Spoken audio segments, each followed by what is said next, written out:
DSW's semi-annual sale starts now. Twice a year, tons of deals, going fast. It's all or nothing. At Designer Shoe Warehouse, we'll give you something to brag about, like 40% off clearance in all DSW stores, or an extra 10% off clearance at dsw.com. Don't sleep on these savings. Find shoes that get you at prices that get your budget. DSW. Let us surprise you. MIDI knows that just when you thought you had your body all figured out, bam, perimenopause. Suddenly, your hormones are raging like it's puberty round 2. You're waking up at 3 a.m. and dealing with mood swings that have mood swings. Your ears are itchy, your jeans don't fit, you need an industrial-sized fan to cool down, and you've suddenly forgotten the word for microwave.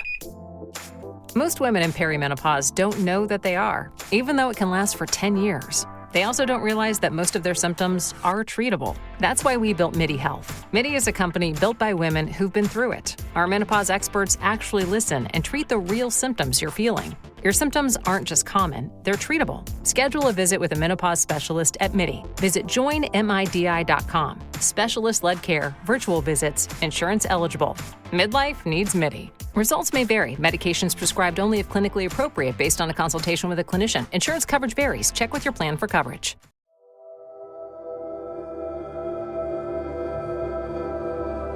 All right, so we're back with Allison Diker and her Justice for Lonnie, her mom, who we've been basically chronicling everything that happened in her case. And her case is still going on, so stay tuned. But today we have a special guest. We have Monica Miller. And we've spoken about Monica, but we haven't met her yet. We've talked a little bit about what she did for the case, and she's a forensic hypnotist, and she played a significant role in this case for Allison. So, Monica, thank you for being on. Oh, thanks for having me. Yeah. So, just for our audience, why don't you just tell us a little bit about yourself and what you do and how you connected with Allison? Yeah. So I've been a hypnotist for 17 years. And what I do day in and day out is regression to the root cause of an issue or problem, but it can also be used to regress back to an event. And that's what we did with Allison. And I was, contacted and asked if I could do this, working with a cold case unit and, a cold case homicide detective. And she told me what had happened with Allison and that she was flying in. And I said, bring her to me and let's see what we can get. That was Mac, wasn't it? Mm-hmm. Yes. That was Cheryl. Yeah. Cheryl McCollum. We work with Cheryl a lot. Yep. And Cheryl, that's who called me. Cheryl called me and, kind of told me the story and said, do you think you can get anywhere with this? And I thought, it's worth a try. So let's give it a go. And if anyone can walk someone back to a scene and get them to pull details from it, that's what I'm trained in. So we gave it a shot and Allison was great. I mean, she knocked it out of the park. Obviously, because that's where we are right now. As did you. Thank you. But this is when you're doing hypnosis, the person you're working with, it can't be forced. They have to want to do it. And Allison, I explained everything to her and she was on board and she's like, I'm going to give it my best shot. And, one thing I always remember is we took her book with her. There was a hardcover and we had it sitting. I put it where I could see it while I was working. It was almost like her mom was there watching with us. I'm like, let's let her be a part of this. And I don't know. I mean, it might sound spooky, but I swear she jumped in. Oh, you're telling me? There you go. We have spooky happen all the time over here. There you go. Yeah. She's so pretty. No, I truly believe that it's energy, it's connected. Everything's connected. And Allison's passion for finding the truth also, I think, and her being so open helps as well. Yeah. I would imagine. It did. It really did. Again, if a person is unsure or afraid or shut down, it could be a struggle. And she wasn't. I explained the process and she was basically like, fair enough. It actually sounds good. And I'd love to know more. So let's go for it. Can you tell us a little bit about what that process is? Well, with Allison, a lot of times if I'm working with someone trying to heal from an issue, we do a big intake. I had Allison for one session. I had one shot. So what I did with her is I just explained, here's what I'm going to be asking of you. Here's how it's going to sound. Here's how it's going to look. And I explained, that even in trance, she could hear me. She could communicate with me. I'd be asking her questions. She'd be answering. She'd be aware, but she would also be in a different level. It's just like, it's kind of like going into just a quieter, deeper place of the mind. So explain that to her and kind of, walked her through all the details. You're in this room at all times. You're always safe. There's a good chance you might go back, and be back in that night, but you're almost going to be seeing it, almost. I always say it like this. There's a difference between being in war and watching a movie about a war. So even though it was a big traumatic night, you're kind of going to be watching it one step back. And once I explained all that to her, and then I put her into trance, we just used an induction. There's no magic. There's just words. We dropped her into trance, and I started kind of backing her up through different timelines. I'm not sure in the recording what we did, but a lot of times I'll back you up and say, go back to when you were, I don't know, graduating college. Now go back to high school graduation. Now go back to when you were in elementary school and you had a favorite pet. We keep getting you younger and younger till we get to the point close to where she would land. And we knew the age. So we can do it that way, or we can say, okay, go back to that night. And I'm not sure for Allison, I'd have to look at all the recording. I have to actually listen to it, but we did one of those methods and she jumped back. Wow. I think it was that back and back and back. Yeah, I think I took that step-by-step approach. Now, if we were to do a session again, I would jump you straight back. I'd say go back on that night because we know you can get there. And Allison, how are you feeling through all this? As she said, like, I wasn't sure that I believed or didn't believe it. Like, I was open to it. I wasn't sure if I believed it was going to work, but I wanted it to. So I think the fact that I was open to it working helped me be better able to enter in. I was nervous about the content, but not about the process. Mm-hmm. Like, I was nervous about what I could possibly know, but at the same time, I was eager to know. It's something that I had always wondered, like, did I see anything? Why do I have this awful like pit in my stomach? Like, I know something, but I'm not really sure what I know. But do I, is it just my mind playing tricks on me? So I was eager for her help if it worked. Yeah. And what is that's that? helpful. I was going to say that's got to be helpful if you have someone who's willing and 100%. willing and open and to follow direction, because you're directing them through all of this, and you're trying to, and because some people just can't be hypnotized, Yeah. I mean, especially if they don't want to. Well, that's the thing. You have to want to. Like when I quit smoking, I wanted to quit smoking. Exactly. And when it worked, I never smoked again. And then I did another like past life hypnosis regression thing, which was pretty intense. But I chose to do that. No one forced me to do that. Exactly. So in that process, Monica, forensic hypnotist sounds so interesting. Can you just kind of describe a little bit what that means for people that wouldn't know?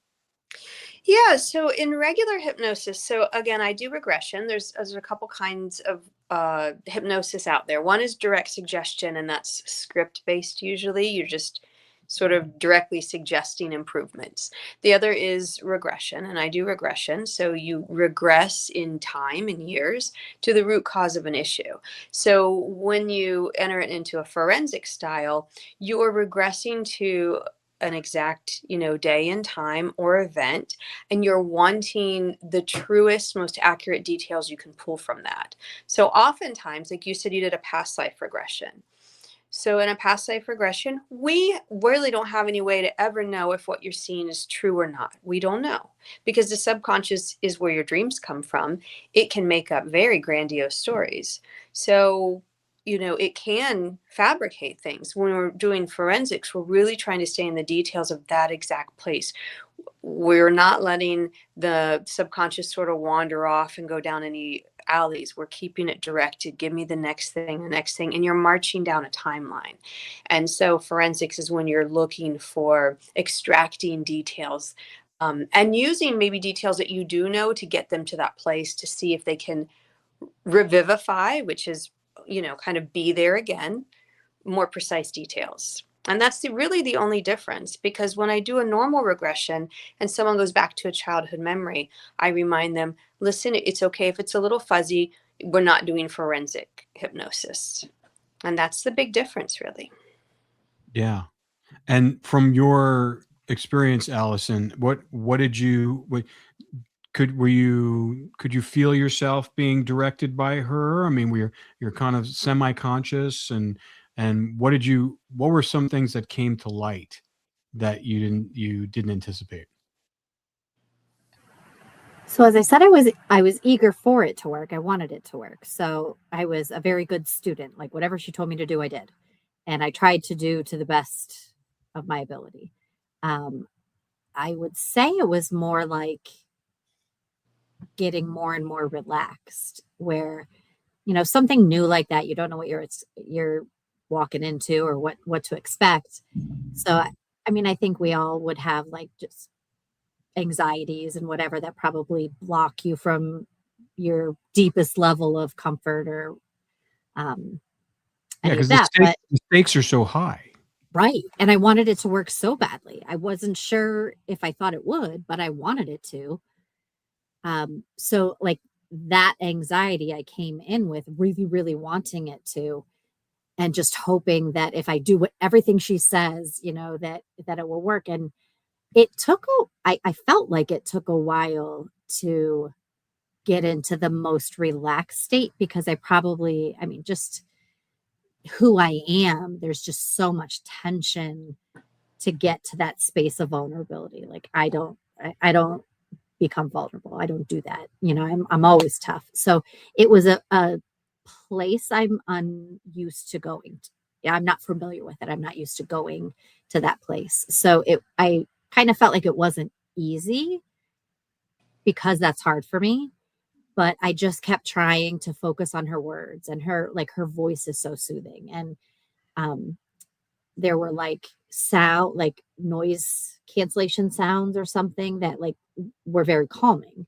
So like I think you had some sort of scent going. Like there were just so many of my senses being attended to that it made it so I could little by little relax more and more, because I felt like all of my senses were being touched or calmed in a way that like I was just able to kind of let it go then. That's great. And then what did you, Monica, when she was telling you stuff, how do you react to like this detailed information that she's basically transporting back to a 5-year-old and what she's revealing? It's got to be a pretty crazy experience to hear this stuff. I mean, my job is, and in my job, you will hear some wacky stuff. So you keep your voice very neutral. And because she was back at, 5 years old, I'm speaking to her the way I would speak to a 5-year-old, because where she is in that moment, she is 5. Because within all of our bodies, we're not simply the age we are today, we're every age we've ever been. So when she went back in that timeline, she was once again 5 years old. And so I was like, all right, little one, what do you see now? And then, okay, so you hear that. Tell me about that. Tell me everything you have. And I use this term, paint a picture in my mind. It gives, it gives the person in hypnosis the permission to sort of decorate what they're seeing. Well, I see green carpet, or I hear this sound, or I can see out the window. I give them permission to sort of really paint a picture of the scene. And I do change my voice just like you would change your voice if you're speaking to a child.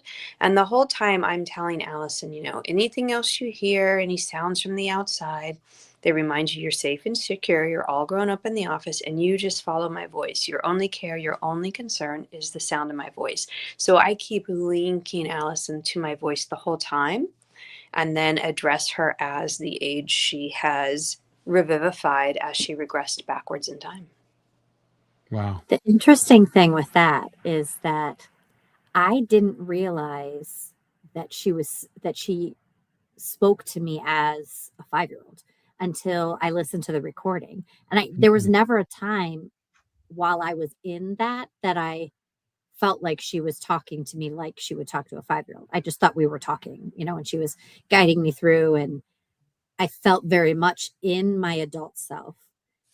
But when I listened to the recording, I found it very surprising and amazing that like she was literally talking to me in the place and time that I was, like when I was 5, when I was 8, when, whatever time I was in, I later, in an awakened state, realized that she was talking to me in a tone that you would talk to someone at that age, but it didn't feel that way at the time. I very much felt like I was in my current adult space, but she talked to me differently than I felt or remembered. Yeah. Was it surprising to you to find out that she was talking to you like a 5-year-old when you listened to the recording? Yes, because I like in my current state, I would be like, that would have been so annoying. Like I'm not 5. So it kind of surprised me, like, wow. Like when she literally said, "You're safe, little one." And I can, like, in my awakened state now, I can be like, that's so corny. Like, but that's not how I felt. Like I very much like needed that affirmation from her in that moment. And when you hear like the level in which I was participating, I very much was there, but I didn't feel that way in my adult space. Yeah. And then how soon, Monica, do you know that you've got them in that state? Everyone's on a different timeline. So we do what's called a hypnotic induction. And hypnosis is a natural state. It occurs, if you've ever seen an athlete in the zone, they're in a state of hypnosis. So it's a natural state that occurs. It can even occur when your eyes are open and you're moving. So my job is using words, using an induction, is start to speak to her in a way to get her to enter that state. And then I'm watching for little signs along the way. So we do what are called convincers, and they're convincers mostly for me. Sometimes I do some for the client, but I had her, make sure her eyelids were down, sealed, closed, and locked. And I'll use, that terminology. I'll do things like make sure her, let your arm be heavy, or I just will fractionally go through little things. I'll have her start counting, and then let the numbers go, let them disappear. And she'll give me a little sign when she loses the numbers. And so we're step by step, I'm going through little segments of convincers where I'm seeing where she is along the line. And then I say now it's almost hard to explain. I can just look at someone and be like, that's the depth that'll work for them. And some people work very light and some people work really deep. Allison was like a medium deep level. And then she would drift deeper, and then she would sort of, it's like riding a wave with a raft. You do float up and down. She would go really deep, and then she'd come up a little bit and then sink back down. And so she was moving through almost this just wave-like pattern of depth. Wow. That's pretty fascinating. And then when you listened to your recording, Allison, what was, other than the fact that she was talking to you like a 5-year-old, what were some of the key points that she brought out in you that kind of made this whole thing successful and helped you get through this case? I was amazed. First of all, it worked not exactly how I thought it would work, but in an amazing way. And I think I've said it in other podcasts that we've done, that I very much felt like they were memories I've had before, but I didn't know where they fit. And because I didn't know where they fit, I didn't know if they were real. Like, I didn't know if it was something I just dreamed. Like, was it a bad dream? Did that really happen? There were so many things that I remembered, bits and pieces and fragments of things, but I didn't know how they fit. And I mean, just to generally speak of the whole experience, it was very much a time ordering event where I felt like, oh, that fit here, which validated that it happened. It made sense that this happened and then this happened. And even some things that I felt like I wasn't sure where that fit, like before or after. And in time ordering things, even to this day, I'm still finding that things open like and begin to make sense. Even now, like that's a question for you, Monica, because even now, like a few weeks ago, I want to say maybe even a month ago, nothing fancy was going on. Like I wasn't in the midst of great turmoil. It was just an average day. I woke up out of a sound sleep, like in a panic attack, like, and it like, I was there, like I was in that moment. And it was like, I had clarity based on the time ordering of events that what I remembered happened in this order. And I did, experience the things that I thought maybe I did. But in that moment, it was like this clarity of, oh my gosh, like I was there. I literally woke up in the space that I was in the day my mother lost her life. Like I literally was a mess. And my husband was like, what's wrong? And I couldn't even speak. Like I was just like, I was hyperventilating. I was in this panic attack, and it kind of like hung over me like a rain cloud for a while, because for the first time in my life, I felt like I remembered that exact moment, the sounds, the feelings, the everything. And where before I questioned things, like I'm pretty sure, even with the hypnosis, I'm pretty sure based on the hypnosis, this happened, but I still didn't have like 100% surety. And that moment when I woke up, there was zero doubt. It was insane.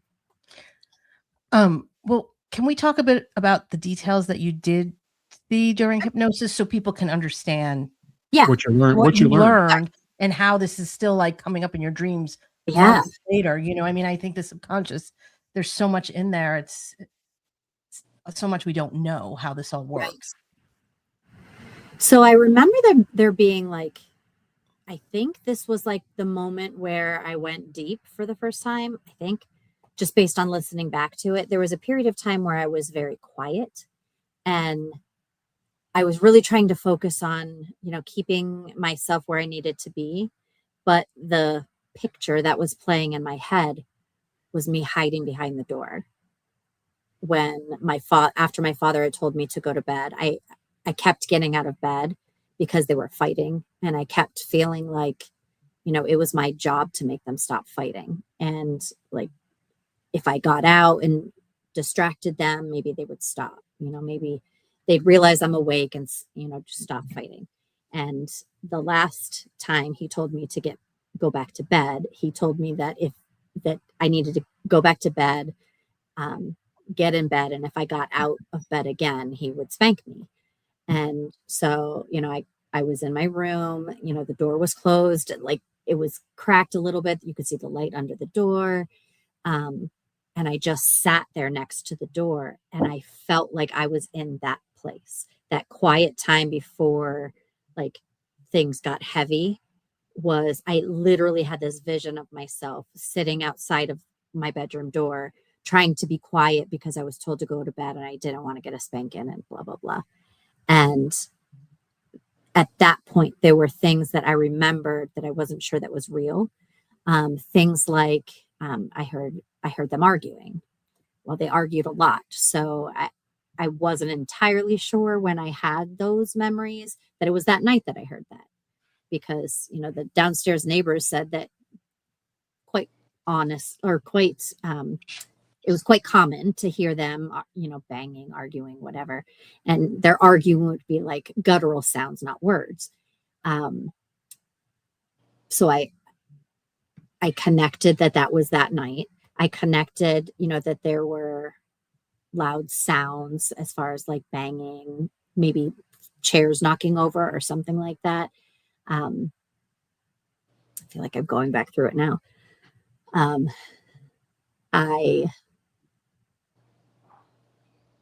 Sorry, I'm getting anxious. That's all right. Take your time. We don't want to. some of this was also affirmed. I know I'm jumping around, but some of this was also affirmed by his own words when he confessed that I knew it was true. I heard yelling, I heard arguing, and then it just stopped. At the time, I thought, thank God they finally stopped arguing. And I wasn't entirely sure even that day in the hypnotism, but I'm sure now that that was probably the moment that she lost her life. And that conclusion came from all those sensory memories, you know, the sounds I heard, the way I felt, the anguish in the yelling that I heard, the anger in his voice that I heard. I did hear a door and never really understood why I heard a door.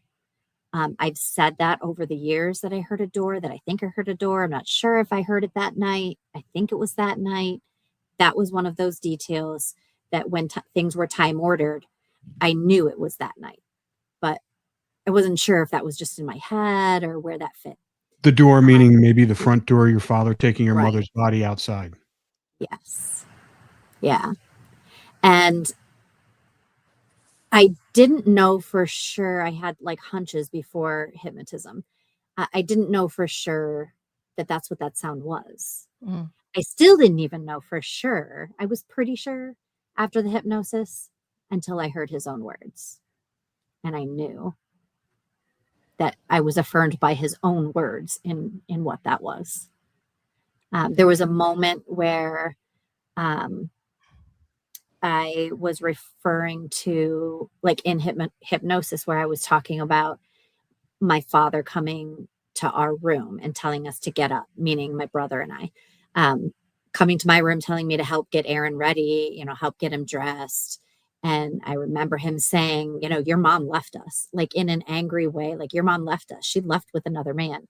And it was 3:00 in the morning, first of all, and I never really quite understood what was going on, but like I just did what I was told. But I remember, again, I had this memory, but I wasn't sure it was that night. Going down the stairs, because we were upstairs. So he was holding Aaron, had my hand. We were going down the stairs. And when he got us to the car, I remember thinking, oh my gosh, there's so much snow. Like there was just a ton of snow. And you know how like when it snows a lot, well, you wouldn't, California people, but when it snows a lot, like it accumulates on a car. And it almost looks like it has a big, tall, you know, haircut or something. Mm-hmm. And I remember looking, so it was my father's Bronco, 4-wheel drive Bronco, and her like sports car, Ford Charger kind of thing next to it. So we were getting into the Bronco. And I remember looking over and I knew how much snow had fallen because the trunk was wiped off. Like there wasn't snow on the trunk. So I could see like the edge, you know, of like how much snow had fallen, like whatever, you know. On your mother's car or on the Yes. Bronco?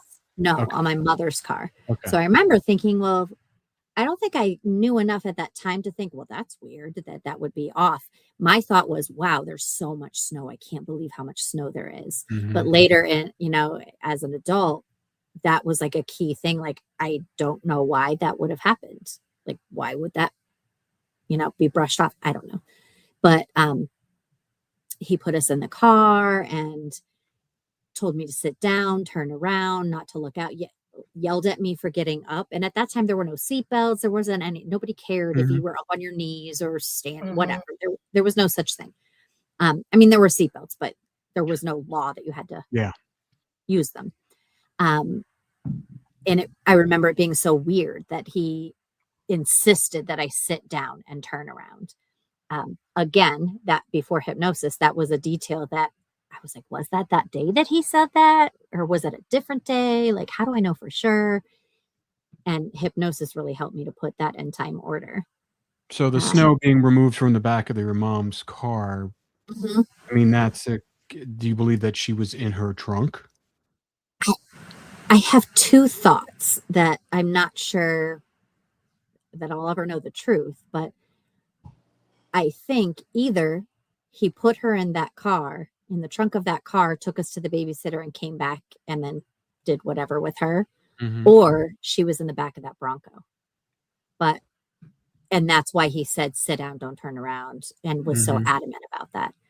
Um, I mean, I kind of go back and forth in my thoughts of which one. I don't know why the snow would be brushed off the trunk if Yeah. he didn't have a purpose for that car. Mm-hmm. That wouldn't make sense. And I would think he knowing that I kept getting up and that I was, not sound asleep Yeah. and hearing, I would think that he would not want to do something with her, with me there. I also think that he maybe would be too nervous to put her behind us, but people do desperate things, so I don't Yeah. know. But it kind of makes more sense that he would have put her in the car so we didn't see her, but I'm not really sure. I don't know if I'll ever know the truth to that, but Well, um, maybe you will. Monica, so this is, I mean, how many people have you taken back to 5 years old? And is that something unique? Um, if you do regression hypnosis, like I do, if that style, you experience it pretty frequently. I oftentimes don't have to even drive someone directly to that age; they'll go on their own. And in Allison's case, the goal was to get back there, but to take Mhm. someone back to 5 years old, 3 years old, I mean, it's the wacky side of hypnosis. People go back to the womb. Can hear things, they can feel things. So to go back really young is a day in the life. It's very Wow. common because a lot of people who are coming to me, they might have um, trauma stuff they're working on, and a lot of times it will be what happened when they were quite young, before they had abilities to process it, and things like that. So I often deal with people going quite young. If this had happened when she was 12, we would have gone specifically to 12 and stopped there. In her Mhm. case, my entire job was to get along the timeline to the place she needed to go. But when I do just a regress to the moment of this issue, oftentimes people go quite young. This Monday.com ad was created by a team of people and AI agents. The agents wrote the copy and managed the timelines, while our human creative director made sure it all made sense. Easy. Create your own AI agent today on Monday.com. Yeah. I mean, because I can't remember anything from when I was 5 years old. I mean, Yeah, but I mean, the subconscious is a black box, so it's Mhm. really recording everything, and that's why Mhm. Allison had these bits and pieces of data, but she didn't know how they fit together. So the subconscious will be recording kind of everything that's going on, and it's like you'll have sometimes a random memory pop up. Just pops into your head. And you're like, oh, I haven't thought of that in a while. They're stored in there, and in a hypnotic state, we can access things that perhaps we haven't thought about at the conscious realm in years. But I always say, people are like, how do you know this is a memory when I'm 3? I don't remember back that far. People don't Mhm. remember potty training, but they know they don't need to use a diaper anymore, and that occurs Mhm. at 2 or 3 years old. People will just get up and walk around. I'm like, well, how do you walk? I don't know, I just do. You learned that at 1.5, 1 year old, so it really does record these things constantly. It's Wow. so interesting. Have they ever done like brain mapping while someone's under hypnosis to I kind of do see think what? I do think some of that's out there. I don't know. I haven't, looked into a bunch of it personally, but I do think some of that's out there. And I imagine they're getting better and better at seeing what's going on in the brain in real Mhm. time. So I would imagine in the next few years, it's really going to explode about Yeah. what's happening in the mind when this goes on. Because, when, like I was saying with Allison, when I spoke with her, like she was a younger kid, I was speaking to a younger kid. She was Mhm. in that, that area, and I wasn't being condescending or anything. I was just like, hey, little one, it's okay. What's going on? And you just hear that sort of gentleness, a little sing song in the voice, to keep her moving along. And it's got to be amazing on a brain map, on a scan, what happens inside the brain, how it lights up when someone does that. And the memory, where maybe there's, I guess, part of the brain where the deeper memories are held, like the hard drive versus the RAM, right? Not the processing area, but the really deep stuff. I bet that lights up different on a brain map. Yeah. No, it's like, I mean, we all experience it. You said, like, those thresholds of sleep, when you're on those thresholds of sleep, and you get these, thoughts that you never would have before, or memories from your past. It's usually when you're completely relaxed and you're not thinking about anything else. I mean, we've all experienced, or you wake up from a dream and you're like, that dream feels so real. Threshold of sleep is a hypnotic state, and dreams come from the subconscious. So that's why, again, working as a hypnotist, I have to be careful to never lead the witness, because the subconscious can confabulate, which is a big, huge word to say, can make up grandiose stories. It's, again, the powerhouse of your dreams. You know how wild those can be. So when I work with someone, I'm very careful. I'm not like, you saw that, didn't you? And then that really happened, right? You won't hear me say that. I'll say, okay, tell me what's going on next. Okay, describe that to me. I need to keep them there in the moment, because I don't want the subconscious to go into any kind of state of embellishment. And the way you run a session, the way you speak to the client, who's in hypnosis, keeps them in that right then in their state, and not in confabulation or, embellishment. How much information did you have on Allison's case before she came to see you? Do you have a little bit, or are you want to be cold? I had a little bit. I kind of knew the outline of it. What I didn't know is that Allison was a CODA, which is a child of deaf adults. And I said to Cheryl, I found that out in the lobby, and I found this out, and I was like, you're CODA? And I said, Cheryl, you're lucky you brought her to me, because at 5 years old, she would speak and hear for her parents. She's processing at a whole different level. She's in a way been parentified, you could call it. She's been asked to act as an adult. So she takes in data at a way different level than any 5-year-old, which is also why when I was speaking to her when she was 5, I had to speak to her as a knowing and intelligent being who just happens to be young and needs to be pulled through this gently. So that was a bit of information I didn't have. And it also meant, she was like, I was there when it happened in another room. And, the goal was what did she see or hear that night? Well, she's not going to hear words. She's not going to hear her dad say, I'm going to kill you. She's not going to hear any discussion. She's not going to hear, like, get that knife away from me, or get your hands off my neck. She's not going to hear that, because they're not using those words. She had to translate through the fact that, and Allison described this, when someone uses sign language to communicate and they're mad, they sign loud and like it's, big. It's not gentle. So she could tell, this is something you mentioned to me, Allison, she could tell by the way they were signing that they were mad. Whole different, it was just a whole different kind of slant to what we were working on. But it's fine. We could handle it. I could have done it if she's like, I was there on the night, but I'm blind. I would have handled it again the same kind of way. You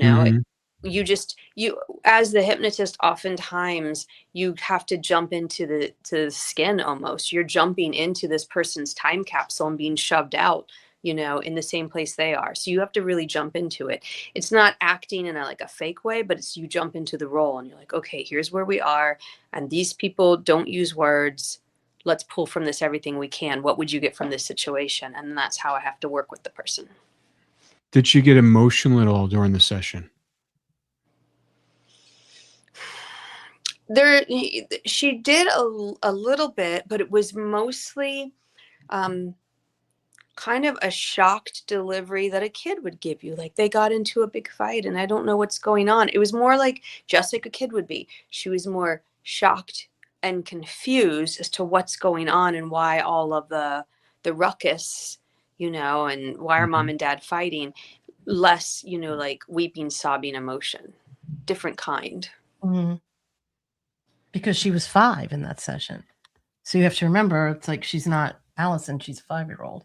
And she doesn't know her mom, has been killed. She only Right. knows that there's a big fight, and then mom's not around, and dad's lying. She ran off with the guy, and she knows in her gut, no, something happened. She'd always known it. Even as a kid, she was a smart kid. Again, she was astute. She was aware. She was the ears of the family. She was listening. So when this fight's going on, she's aware that it's a slightly different level. She had a lot of awareness. Even though there weren't words being spoken, she had a very good idea of what was going on. Well, I also think that because you were parentified so young, your spidey sense, your gut instincts, everything is heightened, Yes. So you're picking up on nonverbal signals that most people would miss, adults would miss, but because you're in that environment, you're highly sensitive to every little thing that's going on, I would imagine. To be able to remember those things must have been really a double-edged sword, I would imagine, Allison, because it's like part of you wants to know, and then part of you doesn't want to know. Well, I think there's a guilt about knowing also. Like, why did it take 40 years, 45 years for me to know this? Like, things could have been handled differently a long time ago, So when I did put it together and understand and have more clarity, it's all of that, some of that is a little bit of guilt. Like, why did it take all this time? Like, why now? Part of it was, I can't believe this happened to me. I can't believe this is my story. Like, that doesn't even make any sense. Like, who can say something ridiculous like this happens to them? So it's like the denial that it's my story. Yeah. And I think I live in that space a lot where I feel like I'm telling someone else's story, not mine.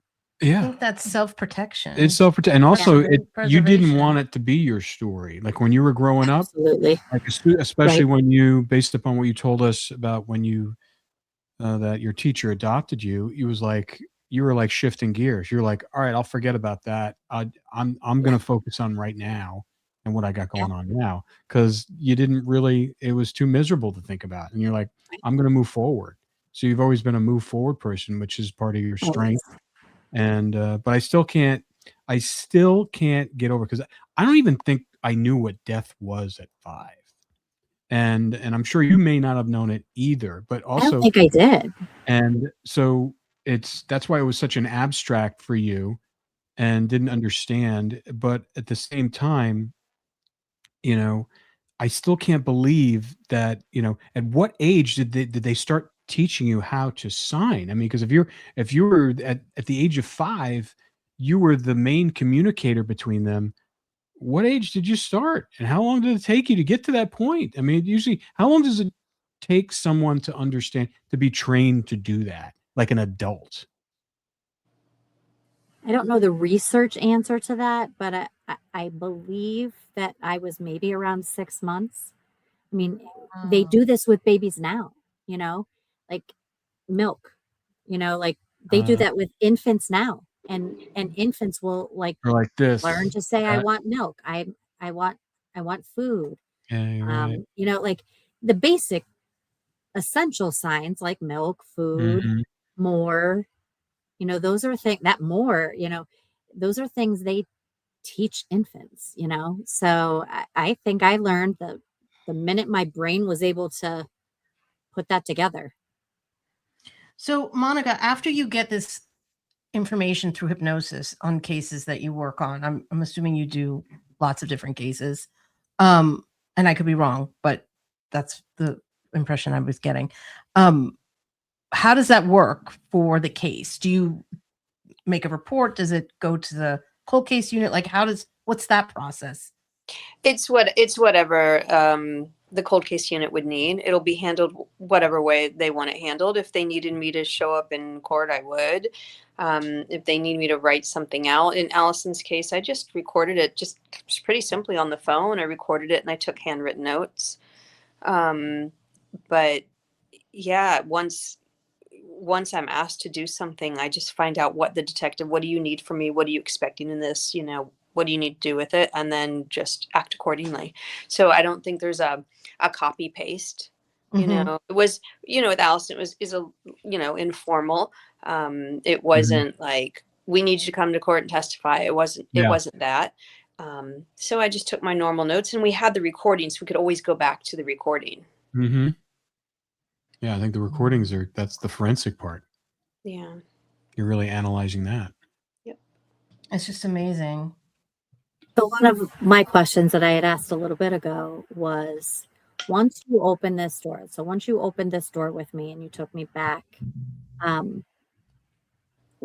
is it common or likely that memories continue to kind of like make sense and like You've given it a pathway. You've illuminated the pathway, and the nervous system and the subconscious will work together to continue to work through the suppressed emotion or memories or thoughts that hadn't been dealt with before. It's like you turn on, we call it turning on the spigot, and it might drip a little, it might start to flow, it might be a big rush. But I still have things that will come up. It's like an epiphany, an understanding, a realization, or processing that will come up from hypnosis sessions that I've been through myself from 2010, 11. I mean, it will still process. And when did you do this, Allison? 2 years ago. Does that sound about right, Monica? November of 23, I think.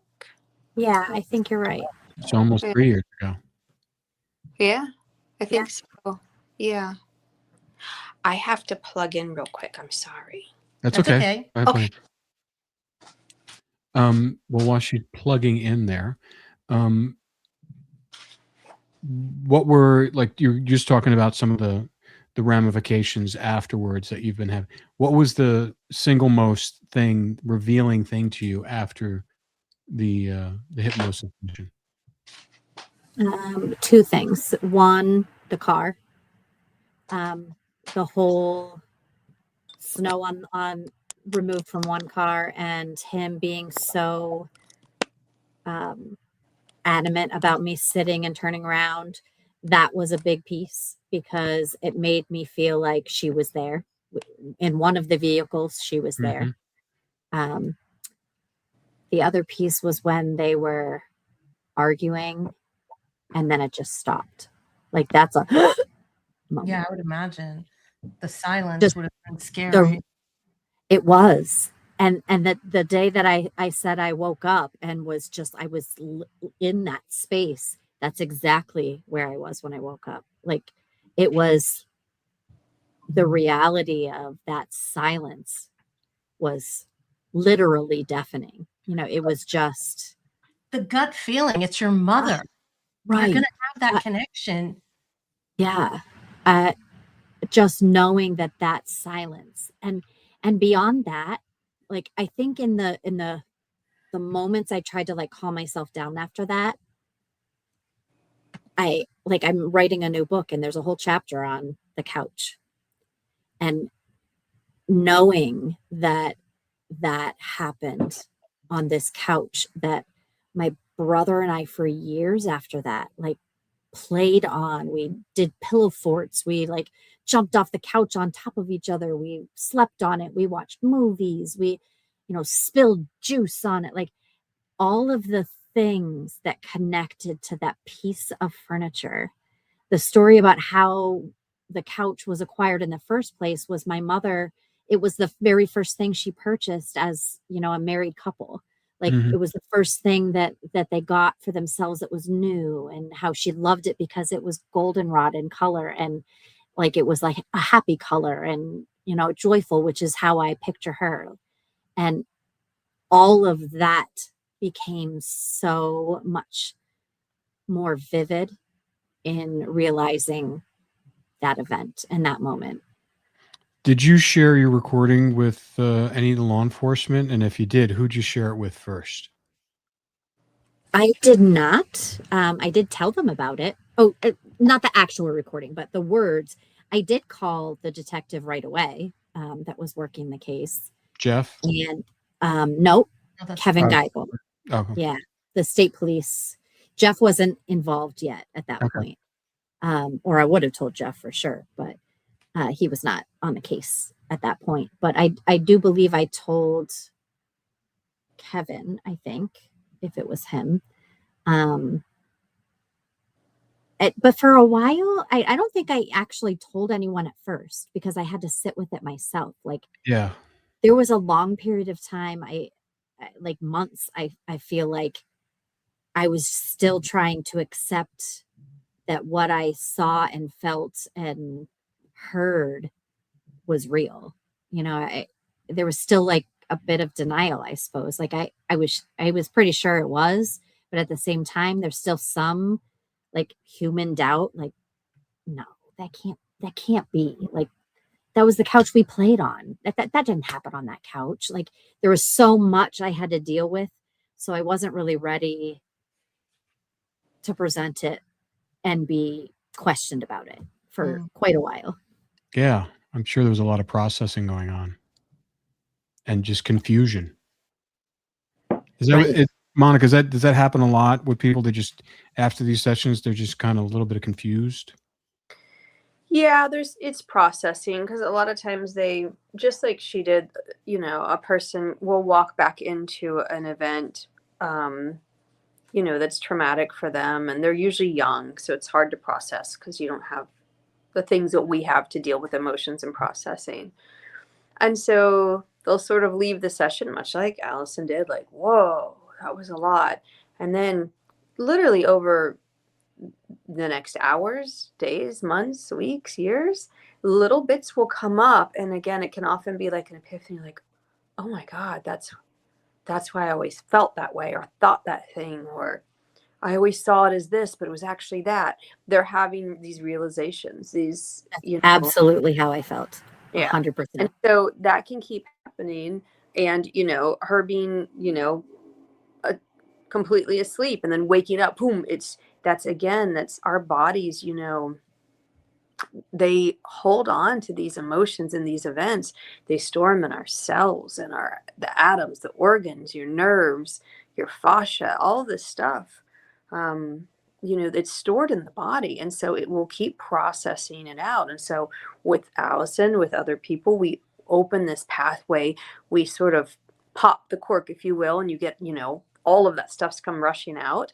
And then there's still some remnants in there that may creep up and bubble up. And it's often good. It's just you're still processing it. But it's better to be processing it even bit by bit than it being stuck and stored and stuffed down.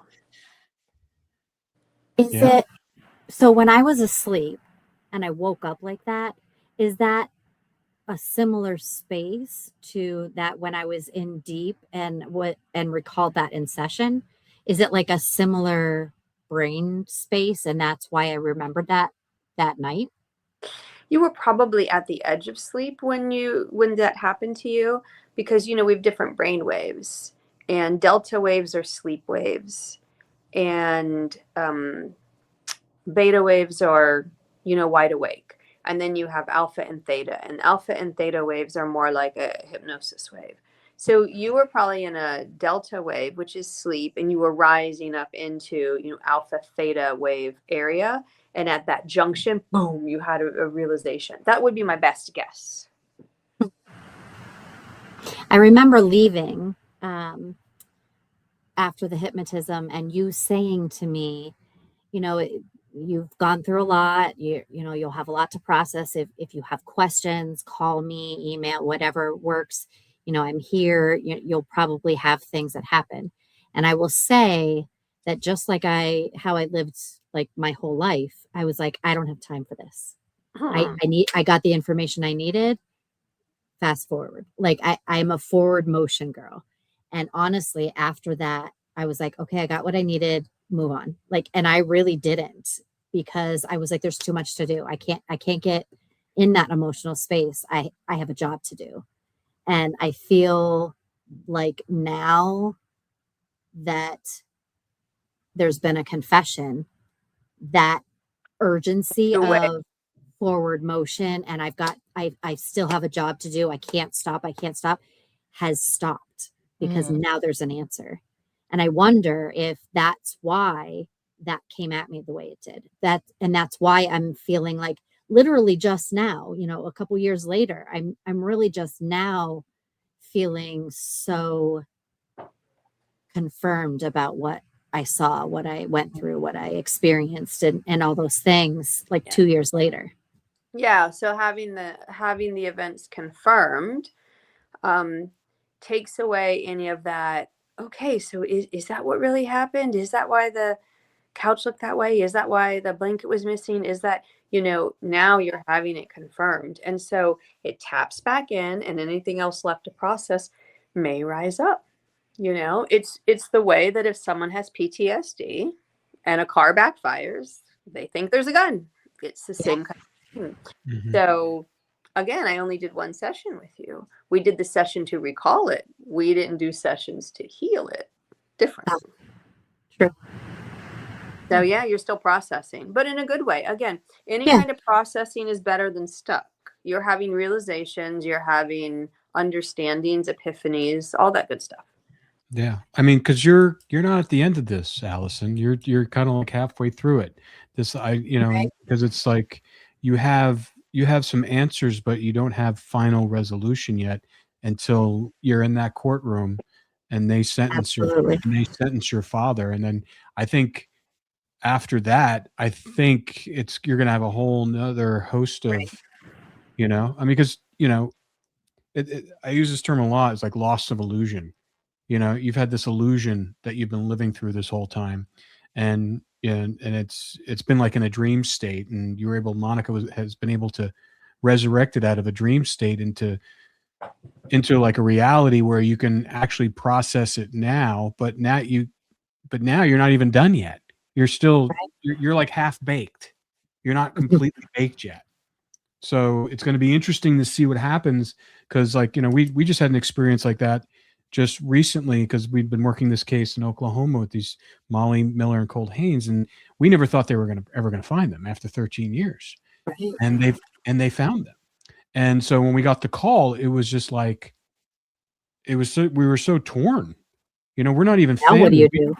Yeah, we're not even family. We've just been so invested in this case for like 8 years and trying to keep it in the limelight. But it was just like, you're like, what do you do now? It was like, how do you we didn't know. We were both very happy, but like confused, emotional. And the family and the woman that, Paula, who you definitely need to meet, because you guys are like Definitely.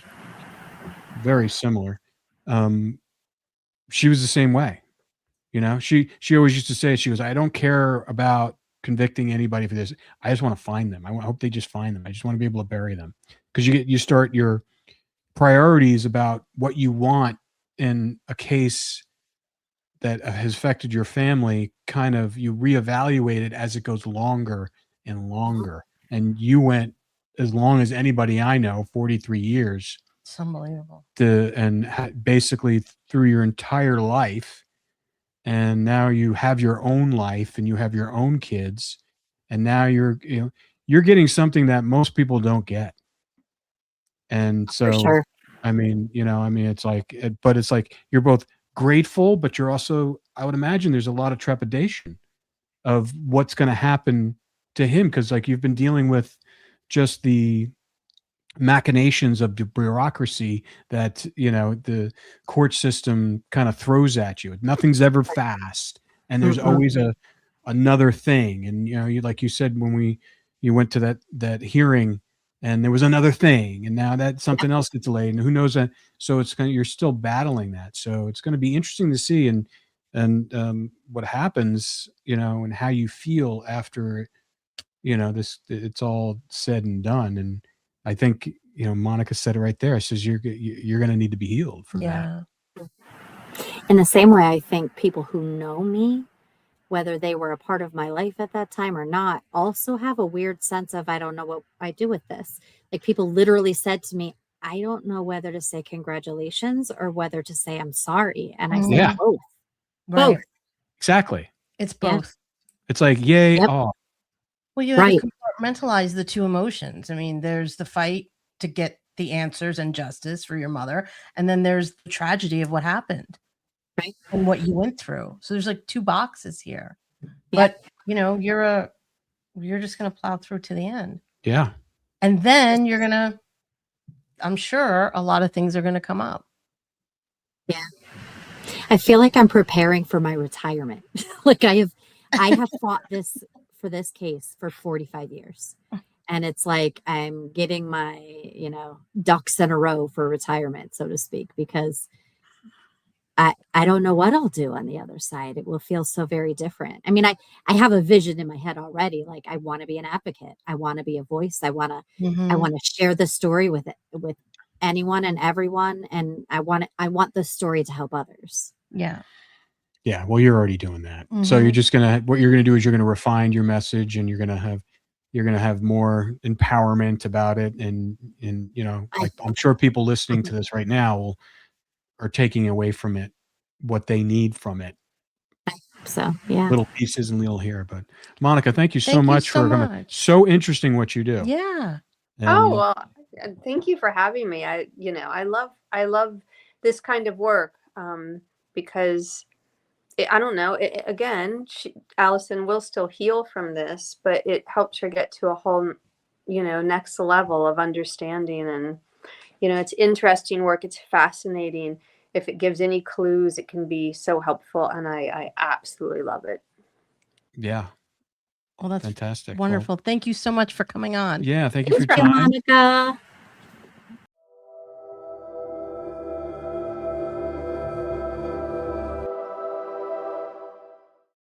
Insurance isn't one size fits all. That's why customers have enjoyed Progressive's Name Your Price tool for years now. With the Name Your Price tool, you tell them what you want to pay, and they'll show you options that fit your budget. So whether you're picking out your first policy or just looking for something that works better for you and your family, they make it easy to see your options. Visit Progressive.com. Find a rate that works for you with the Name Your Price tool. Progressive Casualty Insurance Company and Affiliates. Price and coverage match limited by state law. MIDI knows that just when you thought you had your body all figured out, bam, perimenopause. Suddenly, your hormones are raging like it's puberty round 2. You're waking up at 3 a.m. and dealing with mood swings that have mood swings. Your ears are itchy, your jeans don't fit, you need an industrial-sized fan to cool down, and you've suddenly forgotten the word for microwave. Most women in perimenopause don't know that they are, even though it can last for 10 years. They also don't realize that most of their symptoms are treatable. That's why we built MIDI Health. MIDI is a company built by women who've been through it. Our menopause experts actually listen and treat the real symptoms you're feeling. Your symptoms aren't just common, they're treatable. Schedule a visit with a menopause specialist at MIDI. Visit joinmidi.com. Specialist-led care, virtual visits, insurance eligible. Midlife needs MIDI. Results may vary. Medications prescribed only if clinically appropriate based on a consultation with a clinician. Insurance coverage varies. Check with your plan for coverage.